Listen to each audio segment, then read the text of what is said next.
halal bihalal adalah bahasa Arab, tapi bukan dari orang Arab. Karena istilah halal bihalal itu sebenarnya Soekarno yang minta kepada Ki Wahab Hasbullah. Dulu caruk maruk politik terjadi di Indonesia, ada gesekan-gesekan karena orang sudah konsen di politik, karena Belanda sudah pergi, Jepang sudah pergi, musuh itu sudah pergi, tapi ternyata orang Indonesia yang saling bermusuhan.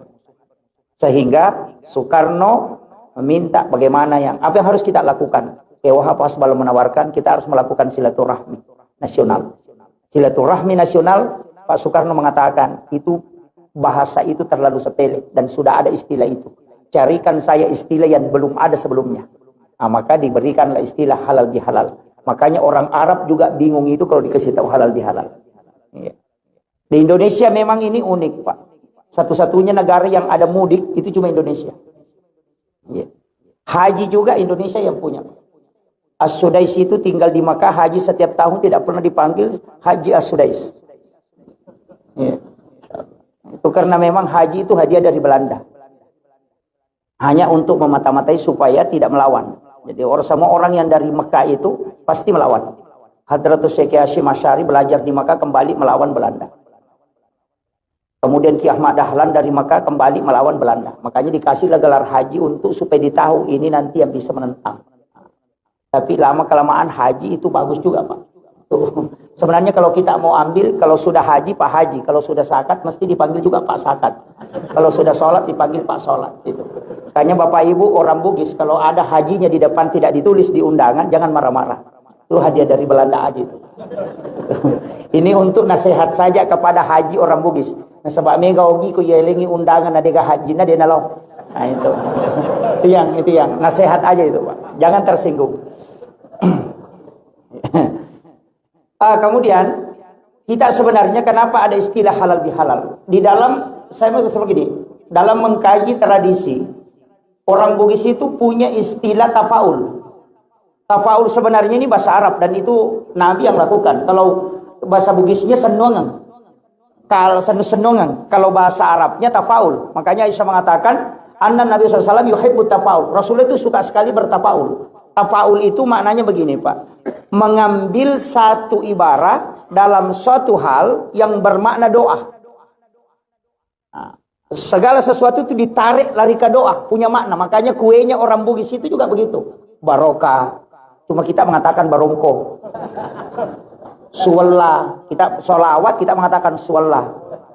Al-katiri min din makadaki katiri mandi.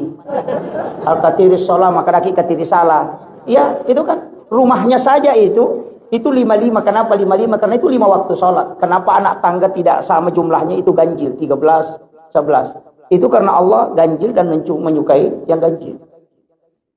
Sudut-sudut rumah itu kan yang atap itu timpala jana kan 3 lapis, 3 susun. Mulai dari yang paling kecil, tengah, kemudian sedang. Itu sebenarnya Islam, iman dan ihsan. Itu makna-makna semua. Jadi dia itu istilahnya senong. Makanya angka-angka juga masuk. Makanya orang Bugis juga kalau ada angka-angka itu biasa dia pakai angka 7. Ya, pitu-pitu. Makanya dulu kalau ada uangnya 77 4 kali, langsung mengatakan indok dinanya. Langsung dia lipat baru simpan di tasnya, mengatakan selama masih ada uangku ini saya tidak pernah kehabisan uang. Ya memang karena uangnya ada di situ. Tapi kalau kita mau kaji dalam ilmu hikmah, ini bukan dalam ilmu itu kan begitu, Pak. Ada ilmu hadis, ada masuk dalam kajian hadis, ada masuk kajian fikih, ada masuk kajian hikmah, ada masuk kajian tasawuf. Itu harus dipisahkan. Tidak boleh digabung. Ulama fikih itu disebut fuqaha. Ulama tauhid itu disebut murabbi. Kalau ulama tasawuf disebut mursyid. Itu beda. Kalau ulama fikih fuqaha, kajiannya itu tentang hukum sah atau tidak. Dalam kajian tauhid itu akidah. Dalam kajian tasawuf itu akhlak. Makanya kalau orang bicara tasawuf itu tidak bicara hukum, dia bicara adab. Tasawuf itu standarnya tinggi. Kalau fikih itu standarnya rendah. Kenapa? Karena dia pakai kaidah makruh, haram, mubah, sunnah, wajib, haram. Kan begitu aja. Makanya kalau dalam fikih itu kalau makruh itu sudah tidak masalah karena hanya kebalikan sunnah. Masuk ke masjid mendahulukan kaki kanan ya sunnah. Tapi kalau kaki kiri ya makruh. Makan menggunakan tangan kiri ya makruh karena sunnahnya tangan kanan. Bukan bid'ah. Cuma ada sekarang selain sunnah bid'ah. Itu jadi masalah. Kalau dia katakan bid'ah kan ujungnya pasti neraka. Kalau dia mengatakan makruh itu tidak masalah. Makanya saya biasa kasih kesimpulan, bid'ah inilah yang membuat kita bermusuhan. Kenapa Syafi'i, Maliki, Hanafi, Ahmad bin Hambal tidak pernah bertentangan, bermusuhan pada beda pendapat? Karena dia pakai 5 hukum ini tadi. Wajib, makruh, haram, mubah, dan sunnah. Dia tidak pakai bid'ah. Walaupun dia tahu bid'ah. Karena bid'ah ini bukan hukum, Pak. Nah, ini yang penting saya sampaikan. Supaya kita nanti mudah. Karena kalau dicampur-campur, itu fatal. Ulama tasawuf, itu standarnya tinggi sekali, Pak. Sama jika kalau orang pacaran, orang paling senang sama misalnya pacarnya. Nah, pacarnya itu tidak suka warna kuning. Tidak mungkin orang itu pakai sandal kuning ketemu pacarnya. Walaupun tidak ada aturannya. Tapi kalau dia sudah tahu dia tidak suka warna kuning, tidak mungkin pakai sandal kuning. Kenapa? Demi menjaga perasaan. Orang yang bertasawuf, begitu di hadapan Allah. Jika ada pakaiannya malu dia pakai ketemu Pak Bupati, mestinya dia lebih malu pakai untuk sholat. Kan kadang kita tidak agak biasa toh. Daster yang kita pakai mencuci setiap hari, jadi pakai sholat. Padahal kalau mau ke pesta luar biasa pakaiannya. Nah, ini yang nanti kita kalau kaji. Tapi itu kan kaitannya dengan tasawuf. Kalau ulama sufi itu pantang untuk singgah di WC masjid buang air kecil, tidak mau dia. Lebih di Pertamina. Kenapa di WC masjid? Orang yang singgah di WC masjid buang air kecil itu makruh hukumnya. Kalau dalam fikih, tapi kalau Syafi'i itu menyelamatkan kita, dia bilang kalau sudah buang air kecil berwudu dulu baru pergi supaya kau melakukan sunnah. Itu Syafi'i itu. Tapi ulama sufi tidak. Nah, itu bedanya. Makanya ulama sufi kalau singgah makan di warung pasti dia bayar dulu baru makan. Karena kapan dia makan dulu baru bayar, dia katakan sama kalau kau ambil mangganya tetanggamu, nanti sudah kau makan baru kau minta. Itu begitu. Jadi standar-standar itu beda, Pak. Jadi kalau kajian agama ya begitu aja. Makanya kita harus pisahkan. Yang masuk ilmu hikmah itu, ilmu-ilmu hikmah agak berat juga. Kenapa ilmu hikmah ini berat? Karena dia adalah hakikat dari ilmu. Perintah Nabi, di atas perintah itu ada hakikatnya. Kenapa kita dilarang melangkahi makanan? Kalau makan. Dan biasanya ada makanan, ada ikan di sini, di sana ada ayam. Kita kadang menyeberang ambil ayamnya, padahal ada ikan di depan. Kita menyeberang. Itu kayak eskapator tangannya itu. Biasanya. Kenapa itu dilarang dalam agama? Padahal semua makanan yang dihidangkan itu kan halal. Tapi kenapa dilarang? Hikmahnya, orang yang mengambil makanan dengan melangkahi makanan yang ada di depannya, itu rezekinya pasti susah. Nanti dia urus baru bisa. Tapi orang yang mengambil makanan yang ada di depannya saja, maka orang yang akan datang menawarkan rezeki kepadanya. Itu hikmah, Pak. Kenapa perempuan kalau makan dilarang membuka mulut? Kalau mengunyah. Laki-laki kan tidak. Laki-laki itu kalau makan membuka mulut begini tidak masalah. Perempuan tidak boleh. Hanya ketika dia menyuap dia buka mulut, ketika dia mengunyah itu dia tutup. Begini. Kenapa? Ternyata hikmahnya, wanita yang mengunyah tidak membuka mulutnya, itu suaminya pengantin baru setiap malam. Itu kuncinya, Pak. Itu dalam ilmu hikmah itu.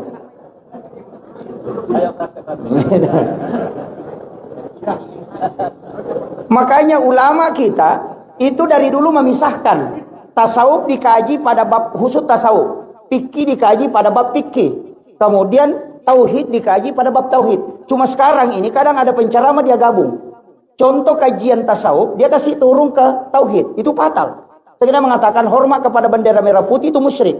Karena contoh akhlak dibawa ke tauhid. Hormat ke merah putih kan itu takzim kepada pejuang negara kita yang berdarah kemudian nyawanya melayang karena memperjuangkan negara. Itu yang kita hormati. Bukan benderanya. Hakikat perjuangannya.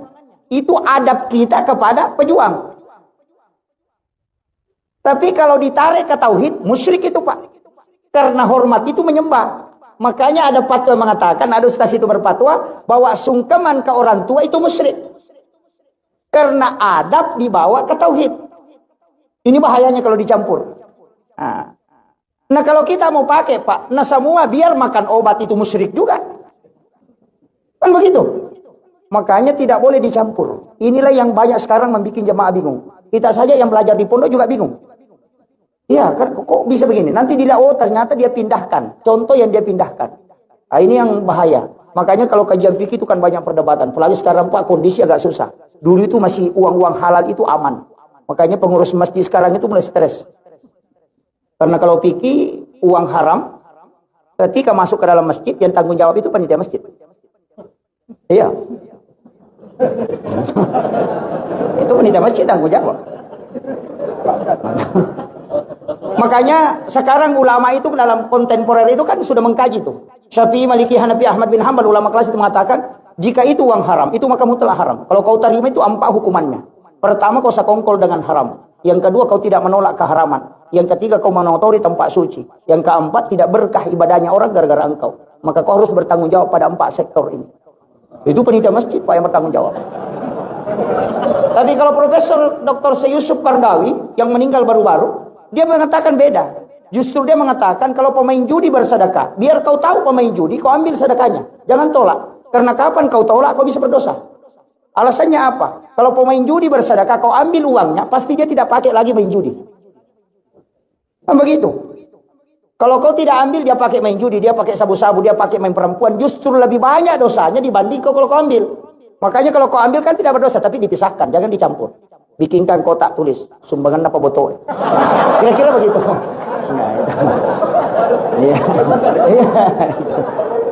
Tapi apakah bisa dipakai? Ulama seperti Syekh Yusuf Qaradawi itu masih membolehkan. Hanya dipakai untuk bangun WC. Jangan masukkan ke dalam masjid.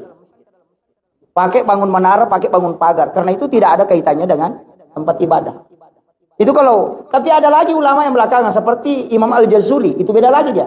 Dia katakan bikin saja kotak amal besar.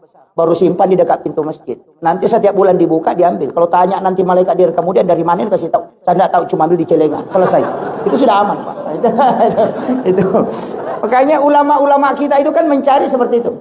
Itu fikih, Pak, itu fikih namanya itu. Makanya fikih itu mencari jalan keluar. Kalau tidak dapat jalan keluar, dia keluar jalan, Pak. Iya. Makanya ulama-ulama kita dari dulu begitu. Fikih itu Imam Malik juga itu Pak begitu. Pintar. Ketika saya baca, oh ternyata di sini ulama kita berbeda. Saya kadang menangis itu membaca penjelasan-penjelasan ulama. Sampai-sampai itu pendapatnya Imam Malik, itu 3 tahun saya tolak. Belajar di pondok saya tolak pendapatnya Imam Malik. Tapi lama-kelamaan saya terima juga. Ketika dia mengatakan makan dan minum di siang hari di bulan Ramadan dengan sengaja, itu kafaratnya puasa 60 hari, bukan 1 hari. Itu Imam Malik itu. Jadi kalau ada orang sengaja batalkan puasanya di siang hari di bulan Ramadan tanpa uzur, itu mesti dia ganti 60 hari, bukan 1 hari. Alasannya Imam Malik apa? Nanti ada orang mencurangi agama, Pak. Kalau pengantin baru mau berhubungan, dia makan dulu baru berhubungan, kan 1 jina ganti. Kan begitu? Iya. Kalau dia berhubungan di bulan Ramadan di siang hari, karena dia harus ganti 60. Tapi kalau dia makan minum dulu baru berhubungan, kan cuma 1 yang dia ganti. Iya, makan minumnya dia ganti.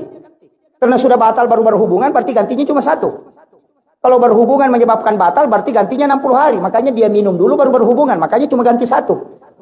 Imam Malik bilang, ini nanti orang akali. Makanya dia bilang, makan dengan sengaja, ganti 60. Berhenti. Makanya itu Imam Malik itu. Makanya lama-lama juga kita terima pendapatnya. Makanya fikih begitu, ada alasannya. Nah, saya ingin sampaikan begini. Karena ini berkaitan dengan halal biasa mengatakan tadi. Itu tafaul. Kenapa dalam agama ini kalau kita kaji hikmah, itu lebih dalam, Pak. Tapi bukan tasawuf. Orang mengatakan terkecoh, biasa mengatakan tasawuf. Bukan. Hikmah itu bukan tasawuf. Itu adalah ilmu yang lahir dari ilmu. Itu aja kuncinya. Makanya dikatakan ilmu hikmah. Nah, saya kasih tahu kenapa angka 7. 7 hari kelahiran kita disuruh akikah. Kalau tidak sempat tambah 7 hari. Kalau tidak sempat lagi tambah 7 hari. Kenapa 7? Kemudian berikutnya 7 tahun umurnya suruh sholat. Kenapa 7 lagi? Kenapa bukan 5? Kalau 10 tahun pukul kau tidak sholat kan menghadapi 14 tahun. Tambah 7 hari berarti 27 tahun, berarti 21 tahun. 21 sampai 28 itu disuruh menikah. Kalau ada orang tidak menikah 21 sampai 28, nanti 35 baru mau menikah. Nah, iya. Makanya kalau ada orang lambat menikah lewat 23, sudah lewat 28 tidak menikah, nanti hilang itu keinginannya menikah. Nanti umur 35 lagi baru muncul. 35 baru langsung 38. 38 nanti lompat ke 40. Makanya di umur 40 itu baru mau kembali. Makanya orang yang sudah menikah itu biasa mau menikah juga di situ. Makanya rata-rata selingkuh itu 38 sampai 43. Nah, di situ. Iya. Ini nih yang anukan. Itu hitungan. Dan kenapa angka 7 ini? Pak, kalau kita kaji, tawaf itu kan 7 putaran. Sa'i juga 7 putaran. Lagi 7 lapis. Tanah 7 susun. Suratul Fatihah itu 7 ayat. Anggota sujud itu kan ada 7. Dua lutut, 2 kaki, 2 tangan, 1 kepala. Rakaat sholat itu kan 17 juga. Di dalamnya ada angka 7. Itu kan kalau angka 7, makanya ada maknanya itu, Pak. Orang 7 tahun itu masuk sekolah SD, 7 tahun kemudian masuk SMP, 7 tahun kemudian masuk perguruan tinggi. Kalau ada orang 38 umurnya sampai 42 tidak berhasil, berarti dia tidak akan kaya sampai mati. Tapi kalau dia sukses di bawah 38, berarti orang itu bisa menanjak. Jadi lihat saja, kalau ada orang kaya di bawah 42, berarti dia bisa kaya ke atas. Tapi kalau dia tidak kaya, begitu-begitu saja. Makanya itu mata tayo ko sompa ko na patapulo ni tang umuru ni mo pamadeci rewa banan lo kampung. Ten rumah no. Itu kan anunya. Itu. Iya. Itu hitung-hitungan dan itu ada memang istilahnya kalau dalam agama ini dikaji para ulama dan itu ilmu hikmah, Pak. Banyak sekali. Saya sering temukan itu penjelasan-penjelasan ulama kita. Banyak. Tapi itu susah, Pak, karena itu tidak masuk dalam kaidah ilmu terbuka. Itu hanya ulama-ulama kasyaf yang tahu. Nah, kemudian ini halal bihalal sebenarnya kita ingin saling menghalalkan. Makanya orang Bugis tadi itu, saya mengatakan orang Bugis itu ada tradisinya. Kalau jabat tangan, kadang tangannya dia bawa ke kepala. Terus begini. Bida juga itu, Pak. Dibawa ke dada. Tidak ada di situ. Yang ada itu mengeratkan ketika jabat tangan. Sampai Nabi itu kuat sekali genggamannya.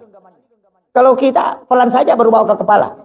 Sebenarnya itu makna saja itu. Saya maafkan kau, tapi kalau dia bawa ke kepalanya, karena pura itu rede cocok na taruh kere-kere minta kau. Pada pangino.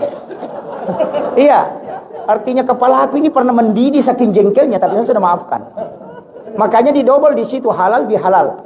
Artinya ketika jabat tangan saling menghalalkan, tapi hati juga harus terbuka memaafkan.